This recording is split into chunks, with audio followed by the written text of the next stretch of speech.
3.20 లక్షల దొంగలున్నారు. AP assembly speaker Ayyanna Patrudu. Andhra Pradesh assembly speaker చింతకాయల అయ్యన్న పాత్రుడు దొంగ పెన్షన్లపై సంచలన వ్యాఖ్యలు చేశారు. దొంగ పెన్షన్లు తీసుకుంటున్న వారిని దొంగలు అనకుండా ఏమనాలి అంటూ ఆయన ప్రశ్నించారు. విశాఖపట్నంలో జరిగిన ఓ కార్యక్రమంలో మాట్లాడిన ఆయన, రాష్ట్రంలో 3.20 లక్షల మంది దొంగ పెన్షనర్లున్నారు. వీరిని తక్షణం తొలగించాలి అని స్పష్టం చేశారు.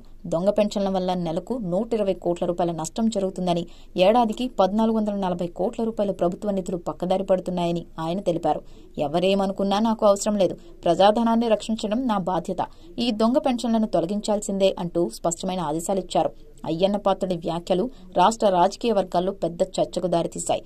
ఇది నిజాయితీని నిలబెట్టే నిర్ణయమా లేక వివాదానికి మారుపేరా అనే ప్రశ్న రాష్ట్ర వ్యాప్తంగా వినిపిస్తోంది. 3.20 లక్షల దొంగలున్నారు. AP assembly speaker Ayyanna Patrudu. Andhra Pradesh assembly speaker చింతకాయల అయ్యన్న పాత్రుడు దొంగ పెన్షన్లపై సంచలన వ్యాఖ్యలు చేశారు. దొంగ పెన్షన్లు తీసుకుంటున్న వారిని దొంగలు అనకుండా ఏమనాలి అంటూ ఆయన ప్రశ్నించారు. విశాఖపట్నంలో జరిగిన ఓ కార్యక్రమంలో మాట్లాడిన ఆయన, రాష్ట్రంలో 3.20 లక్షల మంది దొంగ పెన్షనర్లున్నారు. వీరిని తక్షణం తొలగించాలి అని స్పష్టం చేశారు.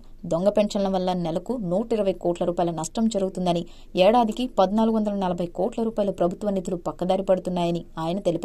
ఎవరేమనుకున్నా నాకు అవసరం లేదు. ప్రజాధనాన్ని రక్షించడం నా బాధ్యత. ఈ దొంగ పెన్షన్లను తొలగించాల్సిందే అంటూ స్పష్టమైన ఆదేశాలిచ్చారు.